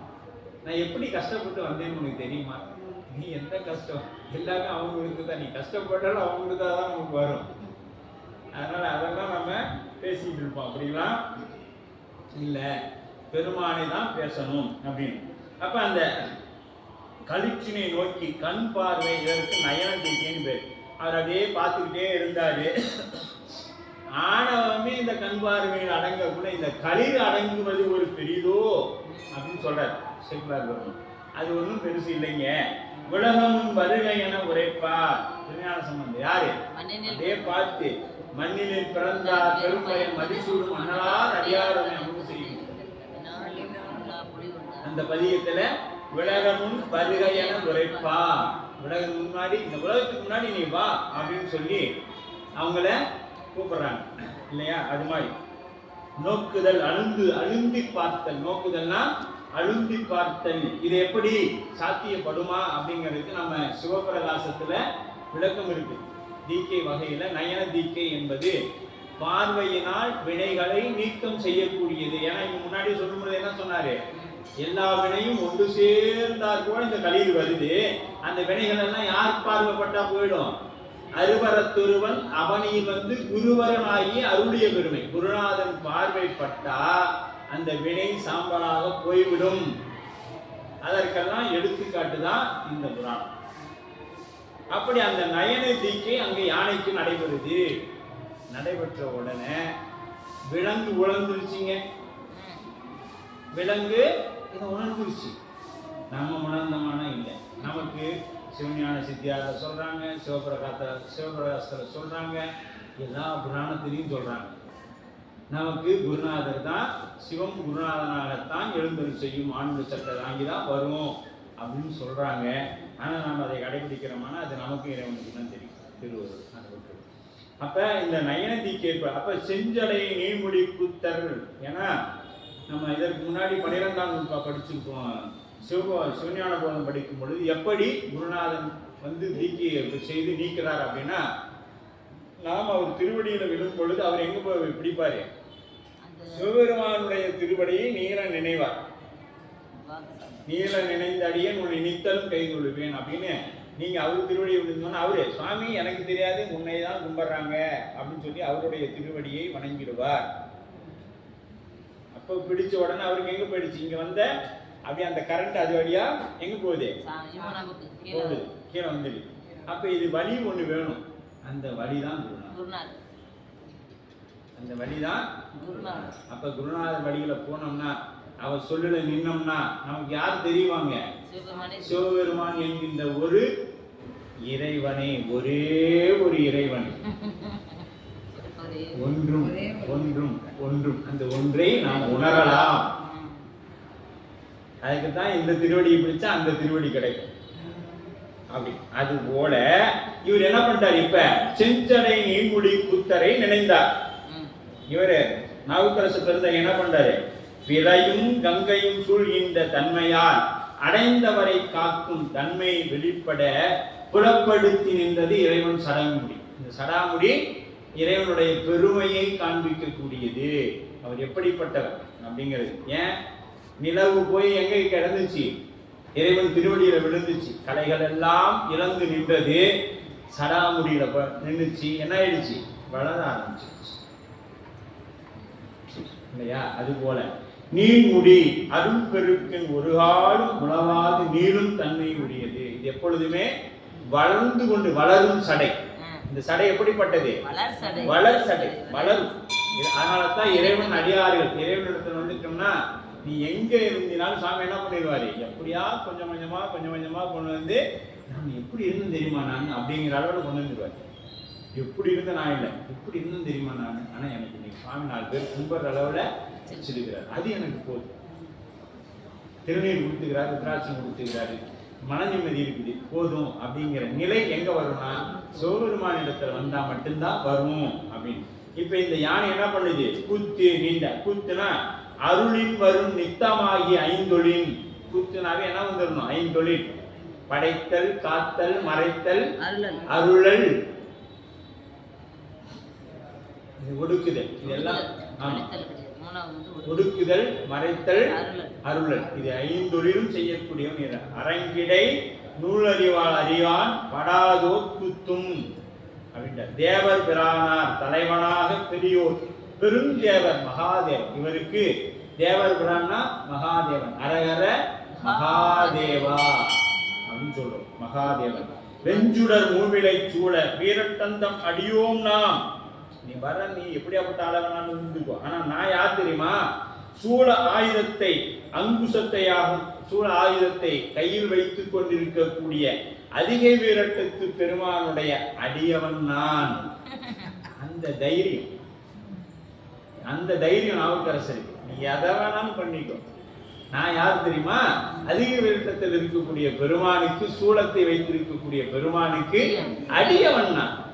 அப்படின்னா என்னை பார்த்துக்கிறதுக்கு அவன் இருக்கிறான். அடியே உன் அடைக்கலமே. அதனால அச்சம் இல்லை. மாணிக்கவாசகரும் பாடினார் அச்சம் இல்லை. 5 அச்சப்பத்து 10 பயப்படுறேன், எதை கண்டெல்லாம் பயப்படுறேன் அப்படியே சொன்னார் எல்லா பாட்டிலும். அச்சப்பத்து இங்க புற்றில் வாழ அறவும் மஞ்சேன், பொய்யரம் மெய்யும் மஞ்சேன், கற்றைவார் சடையும் கண்ணுதல் பாதமண்ணி, மற்றோ தெய்வம் உண்டெம்மாக்கு அச்சிலாதவரை கண்டா அஞ்சுமாரே. 10 பாட்டிலையும் சொல்றாருங்க. அச்சப்பத்துல 10 பாட்டிலையும் அஞ்சலைன்னு சொல்றாரு. எது? யானைக்கு அஞ்சலை, புலிக்கு அஞ்சலை. ஆனா இங்க வந்த பின்னாடி எங்க சுவாமி கிட்ட வந்துட்டாங்க. வந்த பின்னாடி இன்னொரு தெய்வம் இருக்குன்னு போறான் பத்தியா, அவனை கண்டாதான் எனக்கு அஞ்சோன்னு மாணிக்கவாசகர் சொல்றாரு. அவனை கண்டா பயமா இருக்கு. திருமுண்டம் தீண்டாதவரை கண்டா அம்மனா அஞ்சுமாரி. திருநீர் வைக்காதவனை பார்த்தா எனக்கு பயமா இருக்குது. அப்ப எதுக்கெல்லாம் பயப்படுறேன்னு சொல்றாரு மாணிக்கவாசகர். திருமுண்டம் தீண்டாதவரை கண்டால் அம்மனாம் அஞ்சுமாரே அப்படிங்கிற. அப்படி அவரு அதுக்கு அஞ்சப்பட்டாரு. இவரு எனக்கு பயம் இல்லை. ஏன்? எங்க சாமி நூல்நிலை சூழ வச்சிருக்கிறாரு. நந்தினா எங்க சாமி அதிலேயே உனிய குத்தி கிழிச்சிடுவாரு. ஏன்னா ஏற்கனவே கஜமலாசூரனை செய்திருக்கிறார். அட்ட விரட்ட தலங்கள்ல வலுவூர் விரட்டத்துல அது செய்திருக்கிறார். அதனால எங்க சாமி இருக்கிறாரு அப்படின்னு சுக்குநூலா ஆக்கிடுவார் அப்படின்னு சொல்லி அப்படியே பார்த்து கொண்டே இந்த பாடலை சுண்ணவன் சந்த சாந்தும் அப்படின்னு பாடுறார். தம் அடியோம் நாம் அவருக்கு விரும்பி ஆட்கொண்ட உரிமைக்குரியதனால நம் தம் அடியோம் நம் தமர் ஊரன் என்றான். சாமி அங்க சொல்லுது.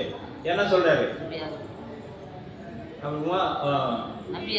நம்பியாரூர் வரும் பொழுது உபமன்ய முனிவர் சொல்றார், நம்தமர் ஊரன். நம்தமர்னா நாம் தொழும் தன்மையாளன் அப்படின்னு என்ன அர்த்தம்? நமக்கு உரிமை. இது நம்ம ஆளுங்க தெரியுமா? சொல்றோம் இல்லையா? ஒருத்தர் பார்த்தோம், இவங்க நம்ம ஆளுங்க தெரியுதா? அப்ப என்னது? நமக்கு உரிமை உடையவர்கள். பேச்சு வழக்கில் நாம் இதெல்லாம் சொல்லக்கூடிய. அது போல இவர் சொல்ற, நாம் அவர் விரும்பி, தாம் அப்படின்னா அவர் விரும்பி. நாம் நந்தமர் ஊரன் என்றான் நொடித்தான் மலை உத்தமனே. இந்த பாட்டை இங்க அவர் பாடலைங்க. சுந்தரமூர்த்தி கைலைத்தர பாடினார். அங்க இருந்து சாமி எழுதி கொடுத்துருவான். சாஸ்தா கிட்ட தான் கொடுத்து விடுறாரு. ஐயனார் பேர் திருப்பட்டூர்ல இருக்கு. திருப்பட்டூர்ல இருக்கும். நீங்க ஐயனார் நீங்க கந்தபுராணம் படிச்சீங்கன்னா தெரியும். ஐயனாருடைய ஏவலன் தான் காலகாலன் அப்படிங்கிறவன். அவன் தான் அஜமுகியோட கையை வெட்டுவான். இந்திராணிக்கு பாதுகாவலன்னா அவன் தான் நிற்பான். இந்திராணிக்கு அஜமுகி இந்திராணியை கூட்டிட்டு போக வரும் பொழுது இந்திராணி அந்த அஜமுகியோட கையை வெட்டுறது காலகாலன். அவனுக்கு பேர் காலகாலன். அவனுக்கு ஐயனாருடைய ஏவலரா காலகாலன் ஒரு பேர் உண்டு. அந்த அதெல்லாம் ஒருத்தன் தான் கையை வெட்டுறான் அப்படின்னு புராணத்துல ஒன்று சொல்லப்படும். அந்த புராணத்துல அந்த ஐயனார் என்பவர் தான் இன்னைக்கு சாஸ்தாவா மலைவாழ் அந்த மலைநாட்டுல வழிபாடு செய்யப்படுகிறது. இங்க ஐயனாராக வழிபாடு செய்யறோம். இங்கேயும் குலதெய்வத்தை ஐயனாரா வைத்திருக்கிறவங்க பாருங்க, அதற்கு எந்த பலியும் இடமாட்டாங்க. அதை வெளியில தான் செய்வாங்க. எல்லாருக்கும் குலதெய்வத்துக்கு யாரும் பலியிட மாட்டாங்க. ஏன்னா எல்லாருக்குமே சிவபெருமான குலதெய்வமா இருக்கும். ஆமா, அதனால யாருமே பலியிட மாட்டாங்க. ஆனா நாம என்ன பண்றோம்? நம்ம உணவுக்கு இதை ஏற்படுத்தி கொண்டதுனால ஏதேனும் ஒரு வகையில் அதை நம்ம சாப்பிடணும். அதற்கு ஏதாவது ஒரு காரணம் வேண்டும். இதெல்லாம் செய்யும் பொழுது சிறு தெய்வங்களே அழுகும் அப்படின்னு சிவஞான சித்தியார் சொல்லுது, நான் சொல்லலை. சிவஞான சித்தியார் சொல்றார் தெளிவா, இதெல்லாம் வேதனைப்படும். அந்த சிறு தெய்வங்களும் வேதனைப்படும். அதெல்லாம் பலியிடுதல் கூடாது அப்படின்னு சொல்லப்படுது. அந்த அளவில் என்றென்றே அஞ்சுவதும் அஞ்ச வருவதும் இல்லை என்று அப்படியே சுவாமி நமக்கு சொல்றாங்க.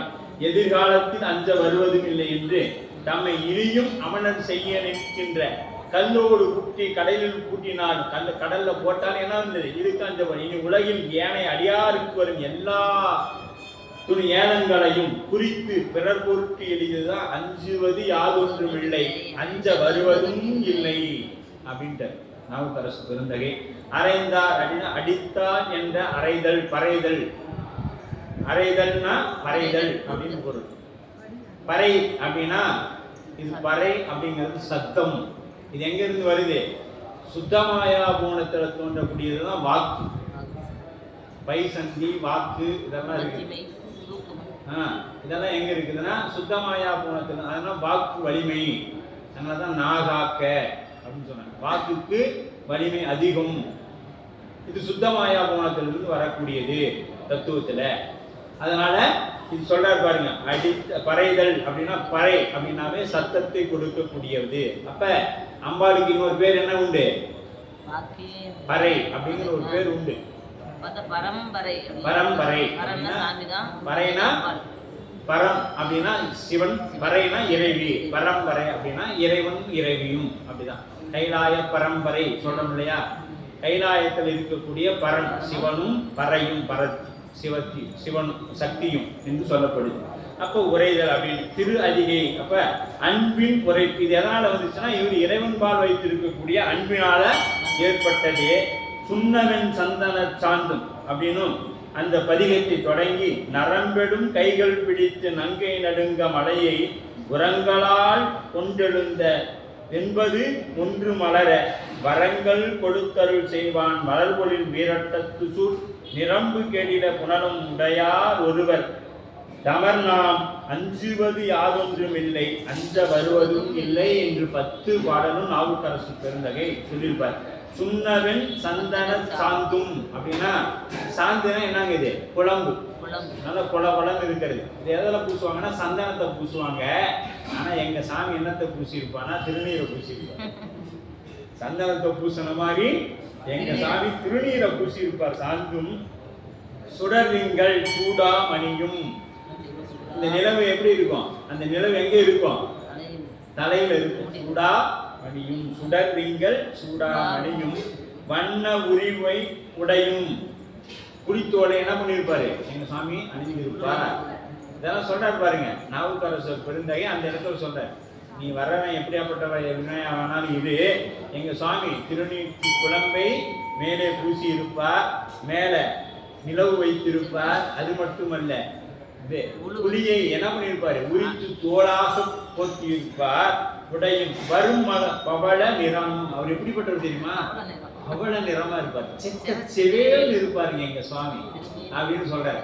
அப்படி செக்க செவேல் அண்ணலும் அருமுரன் மலவும் வளர் வரவும் திண்ணென கேடில புனலும் உடை ஒருவர் நம்தமர் அப்படின்னு இந்த கேடிலை நதி இருக்கு இல்லையா?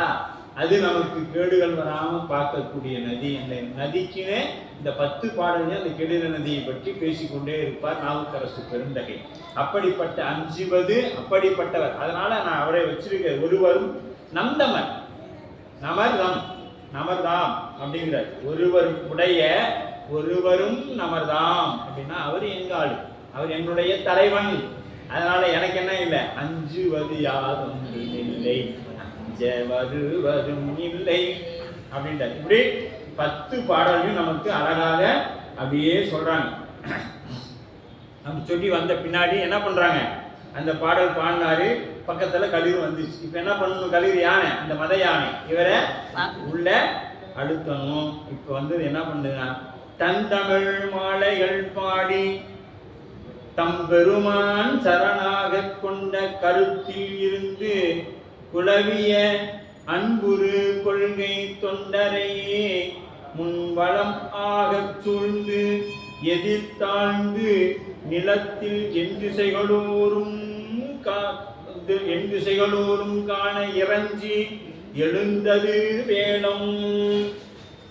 பாருங்க, நம்மளும் அப்படித்தாங்க. டிஜிக்கு போகல அப்படி நினைச்சு நிமித்திக்கிட்டு போவோம். குருநாதர் என் கண்ணை பார் அப்படின்ப. நாம கண்ணை பார்க்கணும். பார்த்த மாற்றத்தில் நமக்குள்ள ஏதோ ஒண்ணு நிகழணும். நிகழ்ந்தாதான் என்ன ஆகும்? முட்டை வெடிச்சு வெளியே வர முடியும். இல்லைன்னா அந்த ஓடு அப்படியே தான் இருக்கும். அவர் கண்ணையே பார்க்கணும். நீ அவர் கண்ணை பார்க்கணும்னு இவர் கண்ணி ஏன் இப்படி இருக்குது அப்படின்னு பார்க்கணும். அங்க போய் என்ன பண்ணக்கூடாது? ஆய்வு பண்ணக்கூடாது. இது சிவபெருமானுடைய திருக்கண்.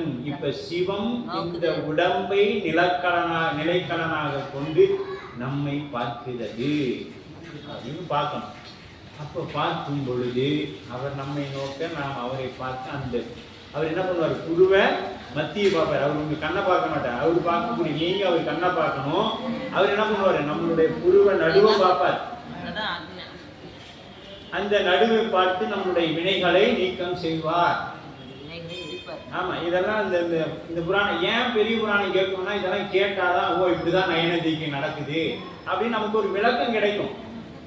எனக்கு புராணம்லாம் தெரியுங்க. நாவுக்கரசர் உலவரம் பண்ணாரு, கைலாயம் போனாரு, அங்க மூழ்கினாரு, மானசரோவர் மூழ்கினாரு, திருவையால வந்து எடுத்துட்டாரு. அவ்வளவுதாங்க. இப்படிலாம் புராணம் எல்லாருக்கும் இது குழந்தை கூட்டான்னு சொல்லியிருக்கும். இந்த நுணுக்கமான செய்திகள் அங்கு கொடுக்கப்படுது.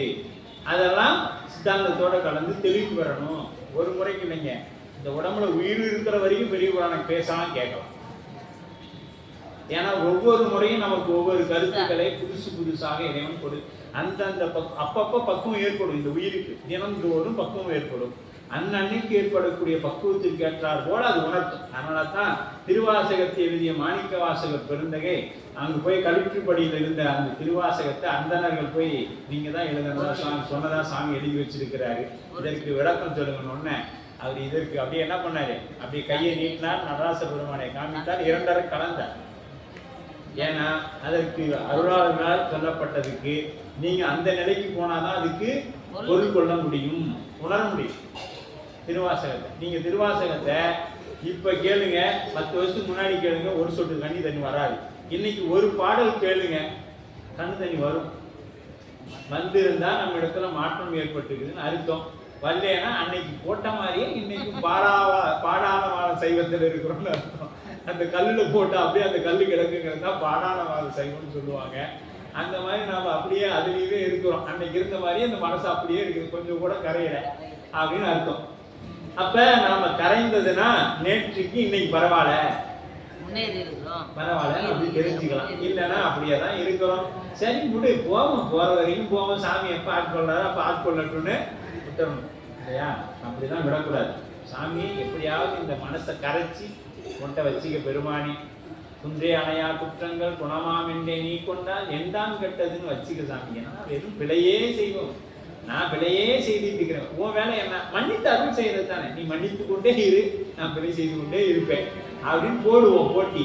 அப்படி கடைசியில் யார் ஜெயிப்பா? இறைவன் தான் ஜெயிப்பான். என்ன போட்டி போட்டாலும் இறைவன் கடைசியில எங்கேயா ஒரு பக்கம் போய் முட்டி போது நின்றுடுவேன். சாமி இதுக்கு மேல என்னால ஓட முடியல, கொஞ்சம் பார்த்து கருணை செய்யுங்க அப்படின்னு இப்போ. அப்ப இந்த தீக்கை பெற்றதுனால இந்த என்ன யானை என்ன பண்ணுதுன்னா வந்து 3 முறை அவரை வலம் வந்தது. அங்க இருந்து வரும்பொழுது எப்படி வந்துச்சு? அதுதாங்க வினை. நமக்கு வரும் பொழுது நம்மளை அப்படியே துவம்சம் பண்ற மாதிரி தான் வரும்.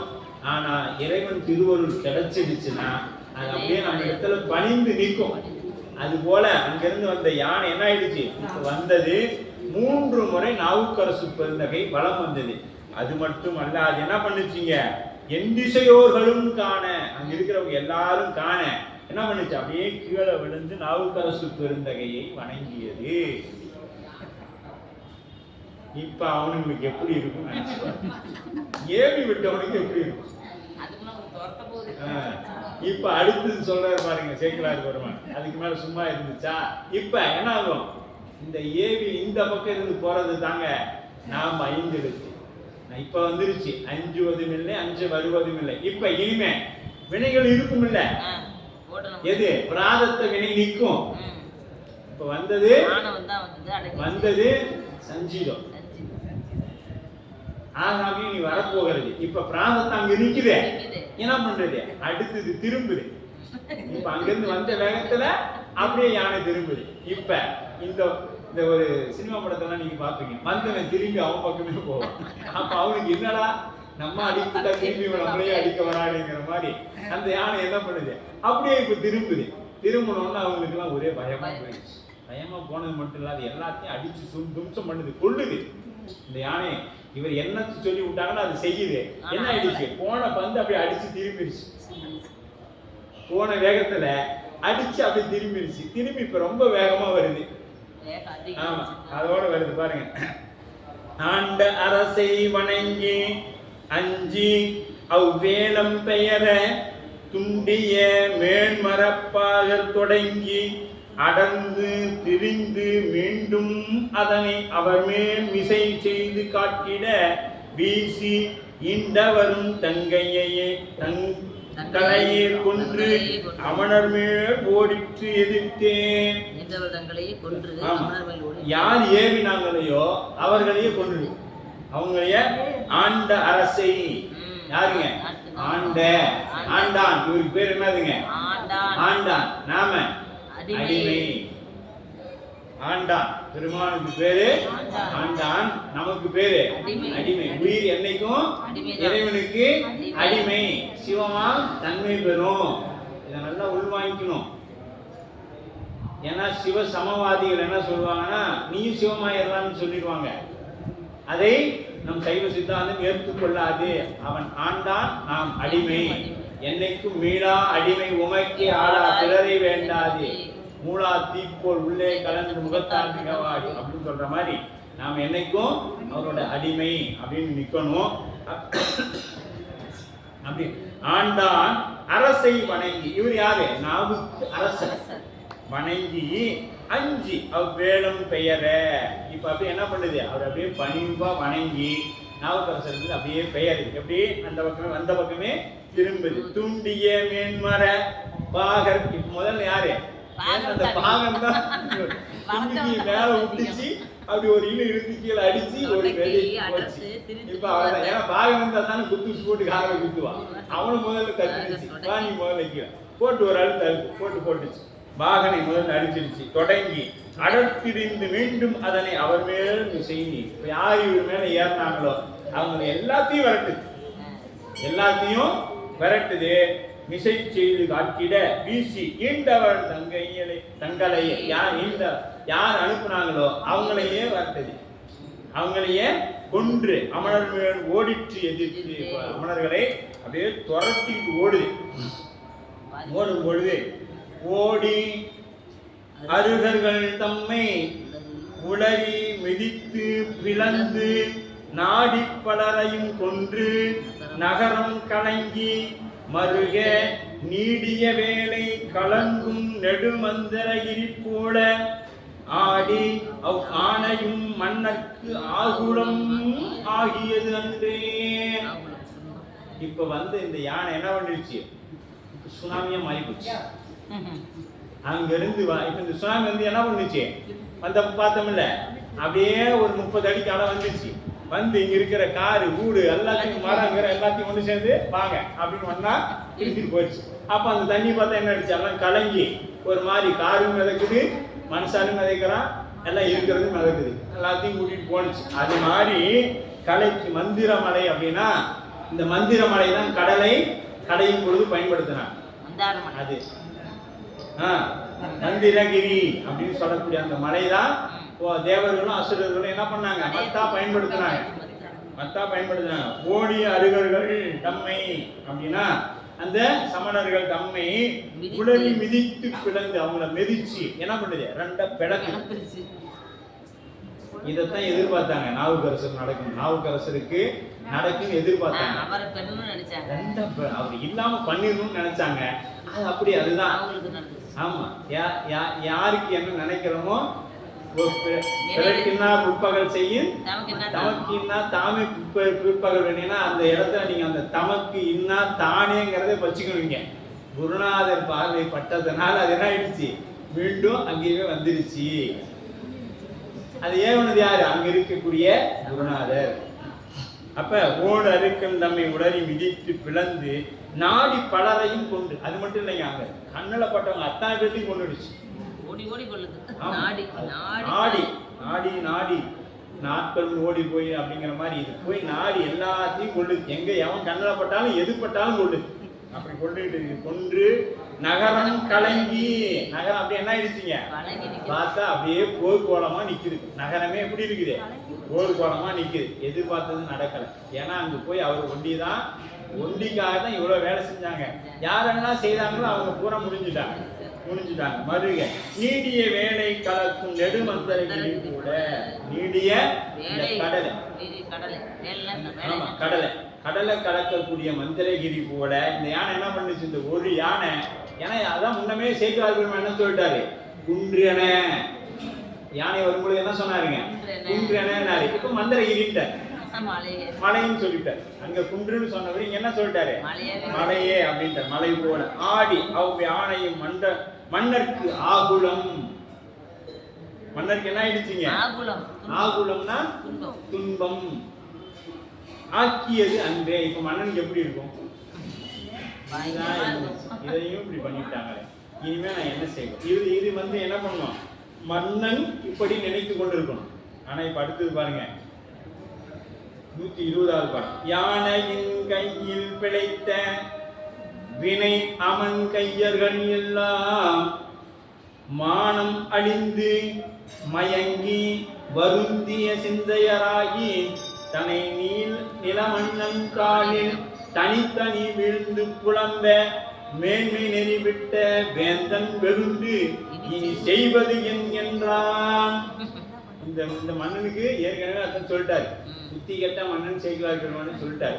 இவ்வாறு யானை கையில் பிழைத்த, யானை தும்பிக்கையில் அடிபடாத பிழைத்த வினை அமனன் வினை அவன் இதெல்லாம் என்னது? தீவினை அமன் கையர்கள் எல்லாம் மானம் அழிந்து போச்சு, எல்லாம் போயிடுச்சு. போறாங்க மன்னன்ட்ட. ஒவ்வொருத்தரும் தனித்தனியா போறான். ஒன்னாலாம் போற. இதுக்கு முன்னாடி எல்லாம் ஒன்னா தான். எப்ப ஒன்னாலாம் இல்ல, தப்பிச்சோம் பிடிச்சோம் போனா. ஆமா, தப்பிச்சோம் எவன் ஓடுறானோ அவெல்லாம் போய் மன்னன் காலில் விழுந்துட்டான். நீண்டு மன்னா மயங்கி வருந்திய சிந்தையராகி தாழ் நில மன்னன் தாளில் தனித்தனியே விழுந்து. நாம இங்க என்ன சொல்றாரு? சுந்தர தனித்தனி வேறு அடியேன் என்று 63 எப்படி கும்பிடணுமா? பல முறையால் வணங்கணும், தனித்தனியா கும்பிடணும்.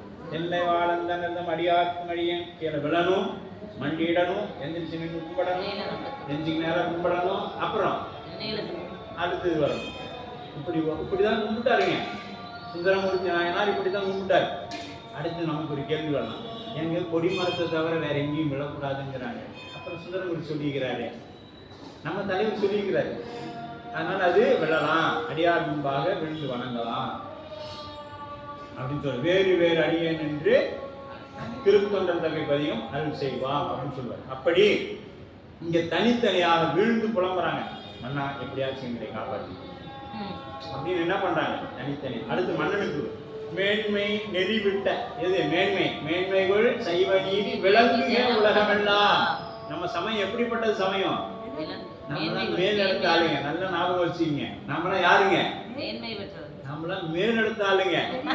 ஆனா இது யாரு? நாம உணர்றது இல்ல. அதான் அந்த இது சொல்றாங்கல்ல, அந்த கழுகுக்கு இதுல வந்து மருந்து இதுல வந்து வேடல் 50 வேடல் சொல்றேன். ஆமா, ராஜகுமாரா இருக்கிற வந்து நம்ம ராஜகுமாரா இருக்கு. நம்ம மேலெடுத்த ஆளுங்க. நம்மளை கண்டு மத்தவன் தான் போய்க்கணும். ஆனா நாம தான் மத்தவனை கண்டு உலகம் போட்டு எனக்கு எப்படியாவது இதை பண்ணி கொடுத்தாங்க அப்படின்னு கேட்கணும். சரியா? நம்மளாம் மேலெடுத்த ஆளுங்க. அந்த மேன்மை நெறி விட்ட, அந்த மேன்மையான சைவ சமயத்தை விட்ட, அந்த சமயத்தை விட்ட வேந்தன் வெகுண்டு. அடுத்து யோ என் காலில் விழுந்து குழம்பாதீங்க, நான் தான் உங்க காலில் விழணும், நீங்க வந்து என்கிட்ட விழுந்து குழம்பிட்டீங்க. அடுத்தது என்ன செய்யலாம்னு சொல்லுங்க. இப்பயும் அடங்கின பாடி. அடுத்தது என்ன செய்யலாம்னு சொல்லுங்க என்ற அளவிலே இன்றைய வகுப்பானது நிறைவு பெறுகிறது. அடுத்த ஒரு வாரம் நாம் என்ன நடக்குதுன்னு சிந்தித்து கொண்டு இருப்போம். அடுத்த வாரம் சனிக்கிழமை நமக்கு வழக்கம் போல வகுப்பு சாமி கொடுப்பாரா? மற்ற பணிகள் விழா பணிகளை கொடுக்கிறாராம். நாவுக்கரசு பெருந்தகை திருவடியிலே விட்டுட்டு இந்த அளவில் இந்த வகுப்பை நிறைவு செய்தோம். என்றும் இன்னும் பெருகும் என்பினார் ஒன்றிடாதனிற்கு உள்ளம் ஓங்கிட மன்றுளா படியாரவன் புகழ் நின்றதெங்கும் நிலவி உலகலாம் வான்முகில் வளாத பெய்க மலிவளம் சுரக்க மன்னன் போன்முறை அரசு செய்க குறைவிலா உயிர்கள் வாழ்க நான் மறை கரைந்தல் ஓங்குக நற்றவம் வெறுதி மல்க மேன்மைகள் செய்வன்